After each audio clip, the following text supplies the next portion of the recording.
Hello students, welcome back to the channel. I hope you have watched the first part of this lesson. Now let's begin with the second part of it.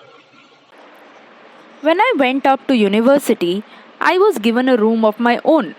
The common link of friendship was snapped. My grandmother accepted her seclusion with resignation.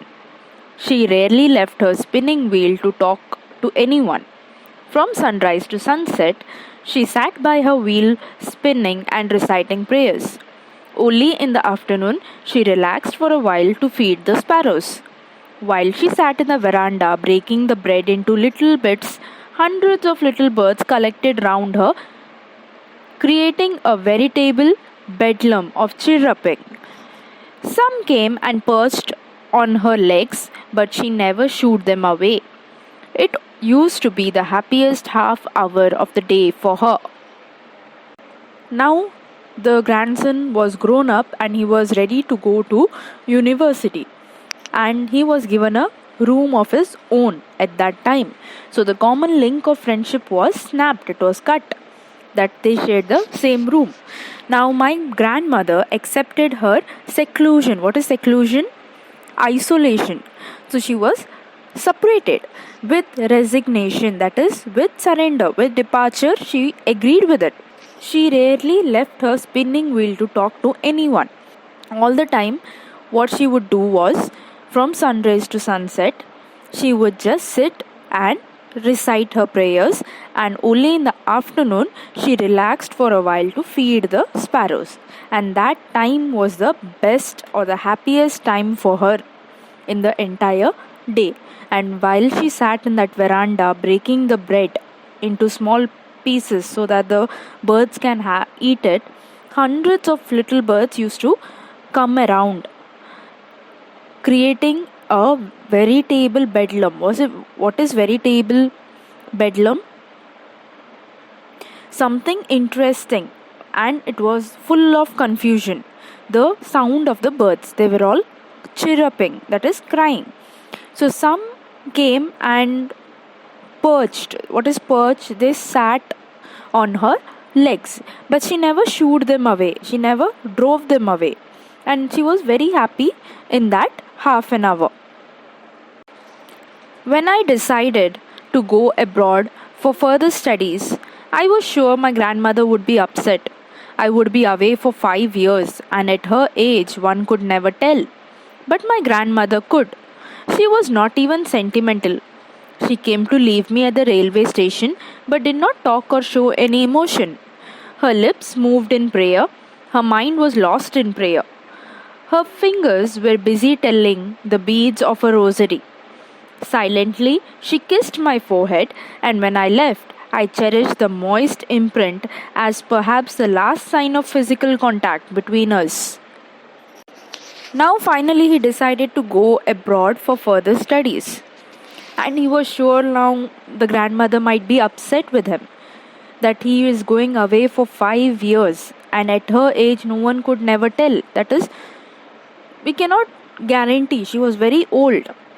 But my grandmother could. She was not even sentimental. So she came to leave him at the railway station, but she did not talk and show any emotion. She just came there. Her lips were moving in prayer, and her mind was lost in prayer. She was focusing on prayer itself and nothing else. Then finally, she silently came, kissed his forehead, and when I left, I cherished the moist imprint. So, what is cherished? Loved. The moist, that is wet with tears, imprint is stamp as perhaps the last sign of physical contact between us. So that was like a final physical contact. So after 5 years, what's going to happen? He did not know about it. But that was not so. After 5 years, I came back home and was met by her at the station. She did not look a day older.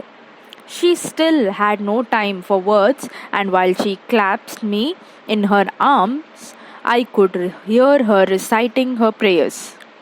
Even on the first day of my arrival, her happiest moments were with her sparrows, whom she fed longer and with frivolous rebukes.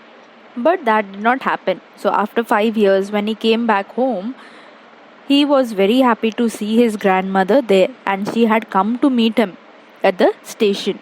And she did not look a day older, she was still the same. And no words, nothing. She just grabbed him, clasped is nothing but grabbed him in her arms, and she was continuously reciting her prayers. Even on the first day of his arrival, her happiest moments were with the sparrows. She was very happy with them. Even after he had come after 5 years, the happiness that he saw was with the sparrows, whom she fed longer and with frivolous. What is frivolous? Not serious purpose, and rebukes, that is scold. That is, she was just talking to those birds. In the evening, a change came over her. She did not pray. She collected the women of the neighborhood, got an old drum, and started to sing. For several hours, she thumped the sagging skins of the dilapidated drum and sang of the homecoming of the warrior. We had to persuade her to stop to avoid overstraining. That was the first time since I had known her that she did not pray. In the evening, a change came over. And what was that change? She did not pray. And she collected all the women of the neighborhood, the neighbors, she all called them, and she got an old drum and she started to sing. So for several hours, she thumped, what is thumped? Hit the sagging skins of the dilapidated drum. That is the shaky drum. Dilapidated is shaky. It's almost very old. It's going to lose. The skin of the drum has been loose. It's going to die anyhow. And sang of the homecoming of the warrior. She was just singing and enjoying that entire evening. We had to persuade. Now, here, who is we? The writer and his family had to convince her to stop because she was putting her entire strength and she was very old. It was not good for her health. And that was the first time the writer saw her not praying. The next morning, she was taken ill. It was a mild fever, and the doctor told us that it would go. But my grandmother thought differently. She told us that her end was near. She said that since only a few hours before the close of the last chapter of her life, she had omitted to pray. She was not going to waste any more time talking to us. The next morning, she became ill.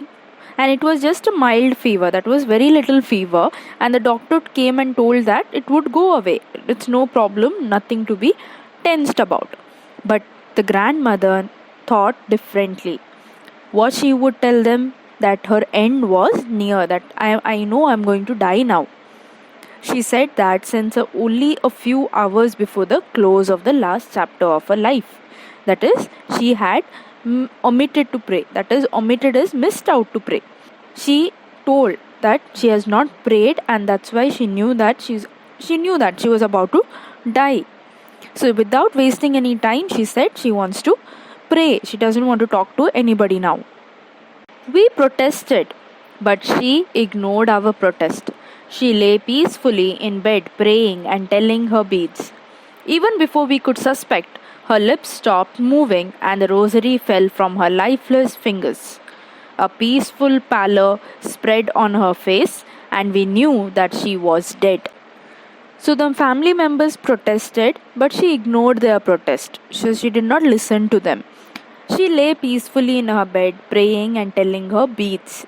Beads are nothing but the rosary that she had in her hand. Even before they could tell or anything suspect, her lips stopped moving and the rosary fell from her lifeless fingers.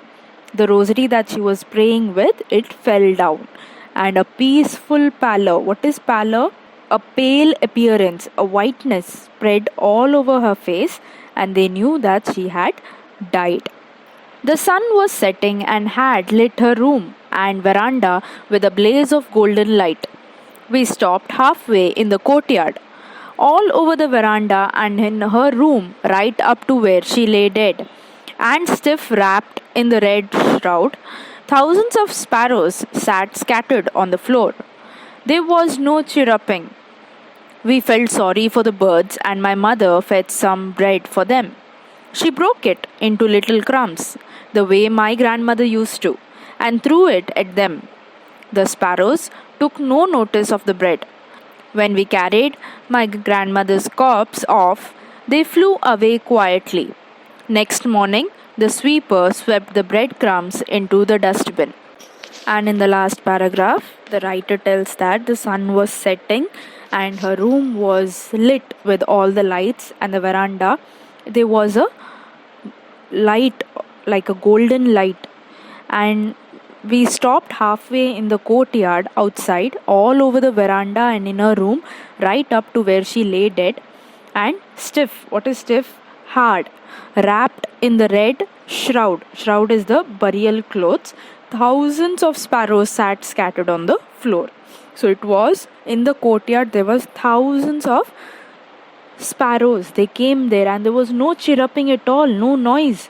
They just simply they came and sat there. We felt sorry for the birds.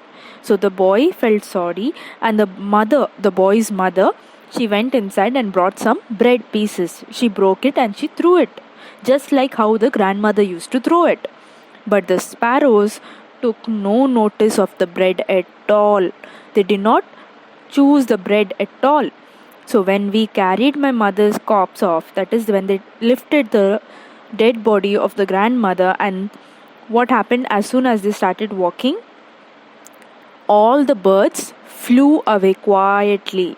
They did not stay there, just went off from there, flew away.